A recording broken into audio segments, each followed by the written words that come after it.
Hey guys, GC Lawyer here.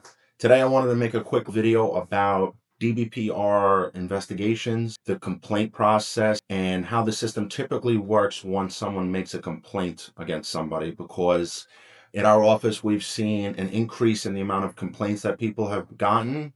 And oftentimes when I get the phone call, they've already responded to, and they don't know exactly what to say or do. And it's very important that I give you a little bit of information about how the process actually works, what you can expect, and what you should and shouldn't do. So I wanted to start off a little bit about some of the mistakes that I see people do. A complaint comes down and they think that they just have to explain every single thing related to a project where the complaint came from. And that's not necessarily true. What happens is DBPR will point out a specific rule or statute from the Construction Industry Licensing Board of the complaint alleged. It doesn't mean you should start talking about other things, because DBPR and the CILB will start looking at other things if you open the box to those types of things. So it's important when you see the complaint which statute or rule is being violated, and you explain only those things particular to that complaint. If they ask for more, you will provide it, but they have to tell you what is being alleged that was violated, what rule. The next thing I want to talk about is your license is not a right. It's a privilege, and it's important that you protect it, because they can take it from you with less evidence than it would be for the conviction of a crime. And reality is, if they take your license, they're taking away your ability to feed your family, which can be worse than getting a conviction on a DUI or something. So if there's ever a time that you should have representation, it would be for something that affects your ability to make money. I'm a general contractor, and I'm a construction lawyer and a building inspector myself. So I am involved with a lot of investigations. I handle complaints, and I see this process play out over and over. And the biggest thing I could say is to contact someone before you start writing things down and sending it off, because that's part of the record. And when you come to me after the fact and these things have already been said, you can't really go back on it. It's playing a lot of explanation after that point. So I would suggest everyone speak to an attorney before you start sending things off to DBPR, because of the impact it can have against you.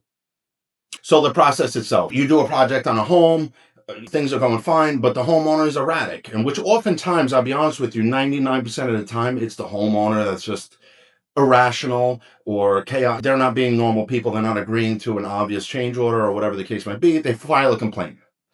An investigator contacts you, typically.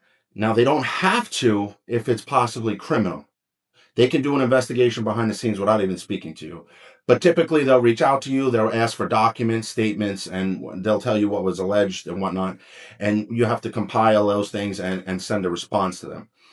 Once he gets those things, it goes to something called a probable cause panel. The Construction Industry Licensing Board breaks it down. I won't go too much into the detail of that, but that panel will determine if there's probable cause that a violation occurred. If they find out that it did, they will consider aggravating and mitigating circumstances, the history that you have with the department, if there's code violations with this project, the length you've had your license, and things like that. And they'll make a recommendation. Now, their recommendation can be a variety of things. They can send you to arbitration with the homeowner, mediation. They can give you a fine, a penalty. They can suspend you, and they can even revoke your license. So you can see the severity of these things and how it can really expand depending on what you have told them and what the homeowner has told them. So it's important that you have an expert really look at this case and help you break it down. Being that I'm a general contractor in the industry myself, I understand how these projects go and all the documentation. These other lawyers out there, they just sit in an office and they've never stepped foot on a job site before, so they have no idea what they're really talking about. But they're a lawyer and they'll advertise that they can help you. And unfortunately, I beat them all the time in court because they don't understand how this really works in the state of Florida. It really comes down to how you're running your business. And one of the big things is your contracts.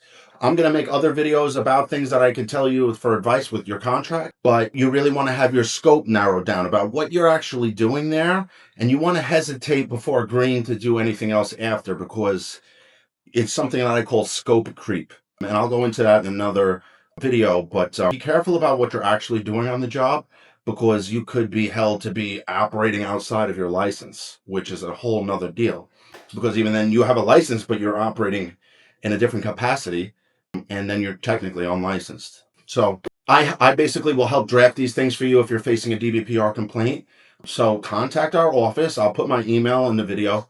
Shoot us whatever you're facing, whatever the complaint is, and we'll set you up with a consult, and we'll see about how we can help you out and make sure you stay out of trouble. Because the most important thing is that you're able to continue making money and feeding your family, and not getting hung up on this nonsense in the meantime. So contact us. Let me do my job to protect you so you can feed your family. Thanks, guys. The GC Lawyer. Have a great day. I'll hopefully talk to you soon. Bye.